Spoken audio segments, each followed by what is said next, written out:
All right, so for the last portion of today's activities, talking about definitions and context, I want to do a quick activity thinking about the importance of context.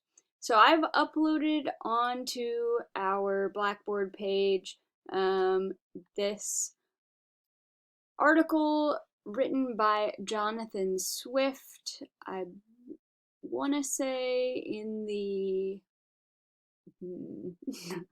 trying to think of the year that this was published. I think during the 1700s.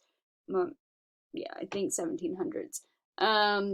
That was written by Jonathan Swift, called A Modest Proposal. So for those of you who maybe have read this before, you won't maybe have the fun um, that that is reading this for the very first time and trying to decipher what it's talking about. But for those of you who are reading for the first time, I want you to think about um, these questions, and I've got a journal up for you to answer these questions in. So, firstly, what problem is he trying to solve by writing this proposal? What is his solution to the problem? Is he convincing? And do you believe he's a good person? And of course, that is very opinionated. You don't need to worry about what I think of you based on that answer.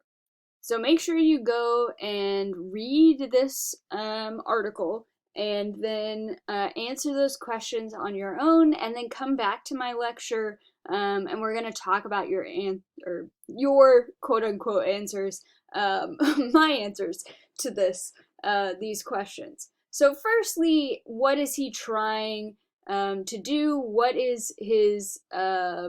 problem is he trying to solve? Well, if you look at the first paragraph here, he's talking about women, poor women, who have a ton of children, and they're begging for money.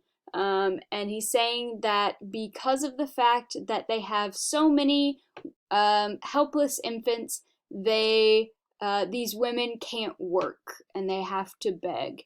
And so there's this problem in Ireland of children forcing their parents, specifically these poor single women, to be impoverished because they can't work.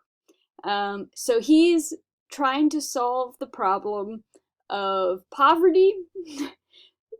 And how is he trying to solve it? What's his solution? Well, his solution is, well, we need to make them beneficial to the public by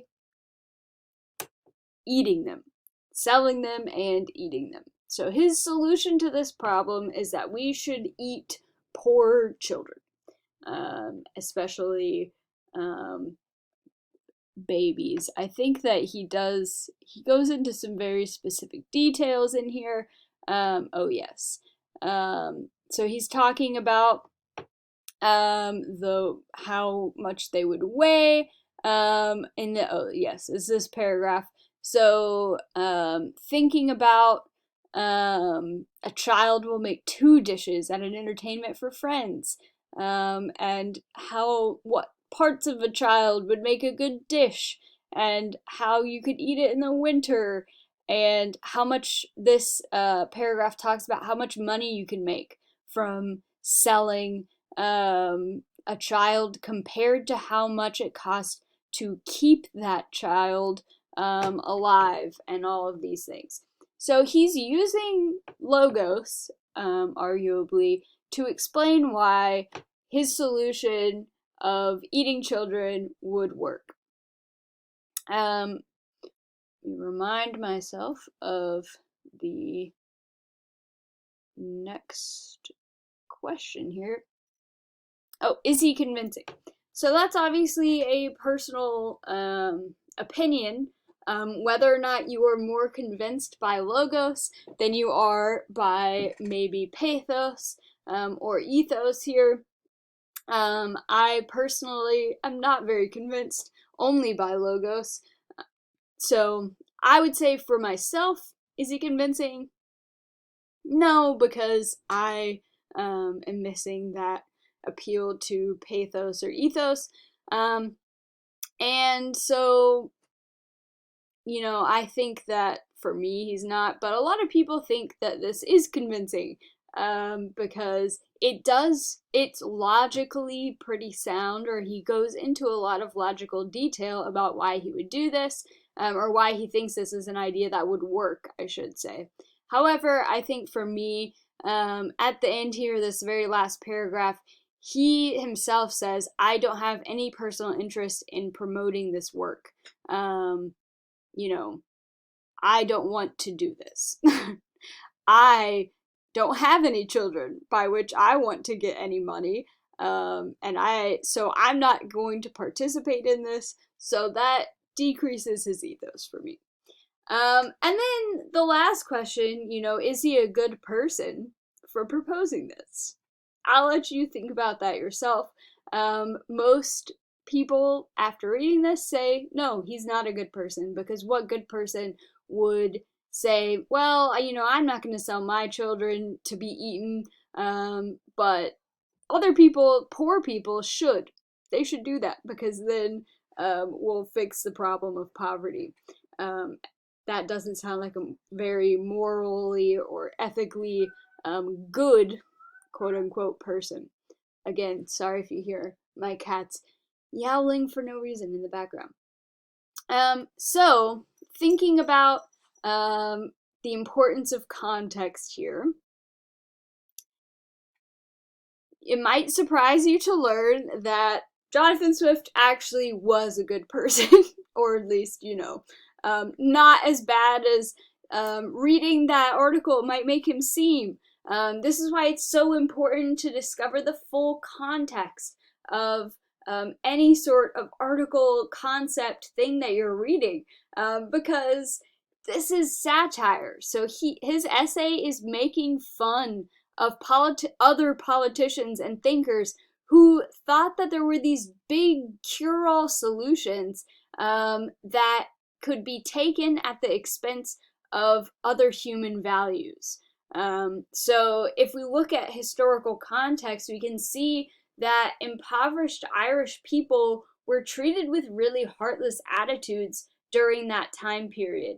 And British policy kind of viewed them as lazy and, this problem that was dragging Great Britain down.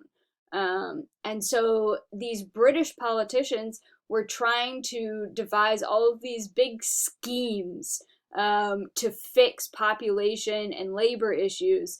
And so those schemers often took this calculating stance in looking at the poor, and seeing them as like useful to them as labor, or valuable to them in the sense that it costs money to keep poor people alive, and they aren't contributing to the economy, so why should we keep them alive? And so Jonathan Swift's actually making fun of them in A Modest Proposal, and he's trying to elicit that reaction of, oh my gosh, this is crazy. Why would we sell and eat children just because they're, poor people's children? Trying to get them to recognize that their, crazy cure-all rationalizing solutions that saw poor people as only useful or valuable to the economy was doing the exact same thing on a less maybe ostentatious, on a less ostentatious scale. So it's really interesting thinking about context, thinking about misinformation. I can imagine that someone reading A Modest Proposal during that, during that time period probably did not think Jonathan Swift was a good person until they realized it was satire. And I'm sure that a lot of you all probably read it and thought, wow, he's crazy, he's not a good person. But then you get the full context, and it changes how you view the original text. So this is kind of a maybe more intense version of the kind of change in understanding that I'm looking for in your projects yourself. Choosing a topic that you don't have much understanding of right now, thinking about how you originally understood the text that it came from, and then how it changed after you found out that historical, social, cultural context, and seeing if it deepened your understanding of that original media or original article. All right, so for this week, that make sure you submit that journal on the modest proposal questions, and make sure that you take a look at those suggested topics. And then the only other thing that is due is your week 12 discussion board. And this is specifically talking about context and misinformation. So thinking about that Jonathan Swift article that you all just read, that is all about lacking context and thus thinking that he's saying something different than what he was actually saying.